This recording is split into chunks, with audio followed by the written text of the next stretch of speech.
പറഞ്ഞിട്ട് നല്ല ആരാധിക്ക് നല്ല ചിന്തകൾ നമുക്ക് എടുത്തുകൊണ്ടിരിക്കുകയായിരുന്നു. അതിനോട് ചേർന്നത് വേദഭാഗമായിട്ട് ആഗ്രഹിക്കുകയാണ്. തീർച്ചയായിട്ടും 15-ാം അധ്യായം അതിൻ്റെ 20-ാം അവസാനം 20-ന്റെ അവസാനം ഭാഗം ലൂക്കോസ് ശിക്ഷണം 15-ന്റെ 20-ന്റെ അവസാനം ഭാഗം.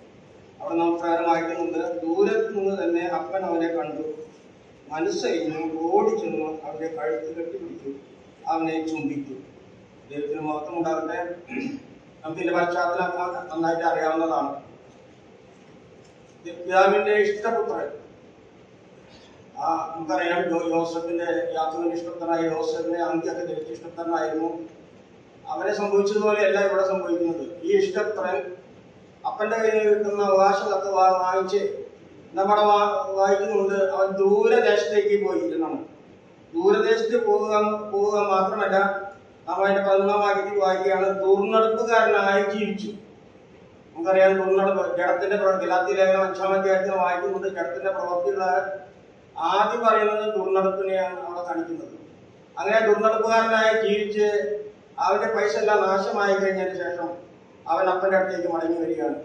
ഈ ഉപമ ഒരു മാനസാന്തരത്തിന്റെ ഉപമയാണ്. അപ്പോൾ തന്നെ പിതാവായ ദൈവത്തിന്റെ അതിരുകളില്ലാത്ത മഹാസ്നേഹത്തെ അവിടെ കാണിക്കുന്നു. നാം വായിച്ച ഭാഗത്ത് വായിക്കുകയാണ്, ദൂരത്തു നിന്ന് തന്നെ അപ്പൻ അവനെ കണ്ടു. ഈ മകൻ അപ്പനെ കണ്ടതല്ല, ഈ അപ്പൻ മകനെയാണ് കണ്ടതെന്നറിയാം. ഞാൻ അങ്ങനെ ചിന്തിക്കുകയായിരുന്നു, ഈ മകന്റെ വരവ് എങ്ങനെയായിരുന്നു. അവൻ പന്നിക്കൂട്ടിൽ കിടന്നവനായിരുന്നു. അവന്റെ വസ്ത്രമെല്ലാം, ഈ മനോഹരമായ അങ്കി അവനെ പുറത്തായിരുന്നു. ഇപ്പോൾ അങ്കി മുഴുവൻ ചെടി നിറഞ്ഞ് ദുർഗന്ധം വമിക്കുന്നു. നമുക്കറിയാം, പന്നിക്കൂടിന്റെ അടുത്തൊക്കെ താമസിക്കുന്നത് വളരെ വ്യക്തമായിട്ട് അറിയാം. വളരെ ദുർഗന്ധമാണ് ആ പരിസരത്തൊക്കെ ഉണ്ടാവുക. അങ്ങനെയുള്ള വ്യക്തി എന്ന് പറഞ്ഞാൽ നാറുന്ന വ്യക്തി, ആ പുത്രന്റെ രൂപം എന്റെ മനസ്സിലേക്ക് ഇങ്ങനെ വരികയാണ്. അവന്റെ മുടിയെല്ലാം വളർന്ന് ചെട പോലെ കിടക്കുന്നു, അവന്റെ താടിയെല്ലാം വളർന്നു കിടക്കുന്നു, അതിലെല്ലാം പന്നിയുടെ ആ അഴുക്ക് എല്ലാം പറ്റി പിടിച്ചിരിക്കുന്നു.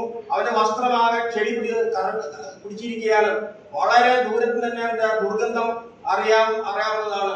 എന്നാൽ ഈ പിതാവ് ദൂരത്ത് നിന്ന് മകനെ കണ്ടപ്പോൾ ആ പിതാവ് ഓടിച്ചെന്ന് അവനെ പിടിച്ചെന്ന് മാത്രമല്ല, അവനെ ചുംബിച്ചു എന്നാണ് നമ്മൾ വായിക്കുന്നത്. പ്രിയമുള്ളവരെ, ആ പിതാവിന്റെ സ്നേഹം എത്ര വലുതാണെന്ന് നമുക്കറിയാൻ സാധിക്കും.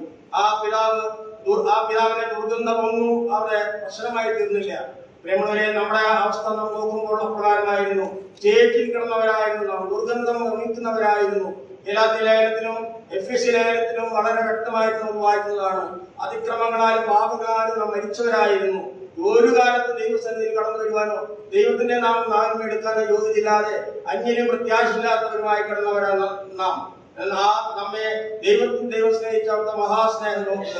ആ പിതാവായ ദൈവം ഓടി വന്ന് നമ്മെ കെട്ടിപ്പിടിച്ചു എന്ന് മാത്രമല്ല, നമ്മെ ചുംബിച്ചു എന്നാണോ. ആ പിതാവിന്റെ സ്നേഹം പിന്നീട് നമുക്ക് വായിക്കുന്നത് കാണാം. മേൽത്തരമായ അങ്കി കൊണ്ടുവരുമെന്ന് ദാസന്മാരോട് പറയുന്നു, അവനെ കുടിപ്പിക്കുന്നു. പ്രിയമുള്ളവരെ, നീതിയുടെ വസ്ത്രമാണ് നാം ധരിച്ചിരിക്കുന്നത്. നാം ഇപ്പോൾ ഏത് അവസ്ഥയിലായിരുന്നു നമുക്കറിയാൻ സാധിക്കും. കരുണാസമ്പന്നനായ ദൈവം നമ്മെ സ്നേഹിച്ചോടുന്ന മഹാസ്നേഹം എന്ന് പറയുമ്പോൾ ഇവിടെയാണ് ആ സ്നേഹത്തെ കുറിച്ച് നമുക്ക് കാണാൻ സാധിക്കുന്നത്. ആ നീതിയുടെ അംഗീകരിച്ചാൽ നാം ഇന്നിരിക്കുന്നത് ദൈവത്തിനെ സ്തുതിക്കാൻ, ആരാധിക്കാനാണ്. എന്നാൽ നാം വചനത്തിൽ വായിക്കുന്നത്, അവന്റെ കഷ്ടാനുകളെ ഒന്ന് ഓർക്കുക, അവനെ വെട്ടിയെടുത്ത പാറയിലേക്കും കുഴിച്ചെടുത്ത ഗംഗീർഭത്തിലേക്കും ഒന്ന് തിരിച്ചു നോക്കുവാൻ എന്ന് പറയുന്നതായി നമുക്ക് കാണാൻ സാധിക്കും. പ്രിയമുള്ളവരെ, രണ്ടാത്മീയ കണ്ണുകളെ എടുത്തുകൊണ്ട് നമ്മുടെ കർമ്മനാഥന്റെ കഷ്ടാനുകളെ നമുക്ക് നോക്കാം. താല്പര്യോളം പിതാവായ ദൈവപുത്രനെ അവന്റെ ആ തീച്ചുളയിൽ കൂടി നടത്തിക്കൊണ്ടു പോകുന്ന ഘട്ടങ്ങൾ നമുക്കറിയാൻ സാധിക്കും. അവന്റെ പുറമാകെ കീറപ്പെട്ടു, അവന്റെ തലയിലെ അവനെ താടിയെല്ലാം പറിച്ചു കളഞ്ഞു. ഈ അശുദ്ധമായ നമ്മുടെ താടിയാണ് പറിച്ചു കളയേണ്ടത്.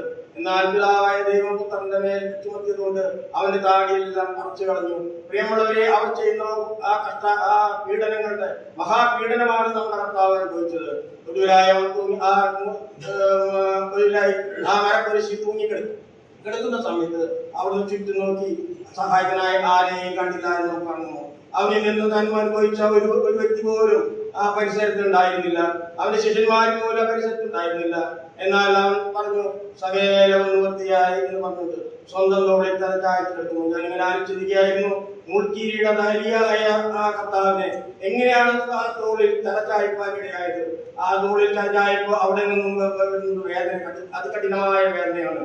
ഇതെല്ലാം സഹിച്ച് പറയാൻ സകലവും നിവൃത്തിയായി. പ്രിയമുള്ളവരെ, നമ്മെ രക്ഷിച്ച, നമ്മെ വീണ്ടെടുത്ത അവനായ ദൈവത്തിന്റെ കൃപയോർത്ത് നന്ദിയോടെ നമുക്ക് ദൈവത്തെ സ്തുതിക്കുകയും മഹത്വപ്പെടുത്തുകയും ചെയ്യാം. ദൈവനാമം വാഴ്ത്തുമാറാകട്ടെ.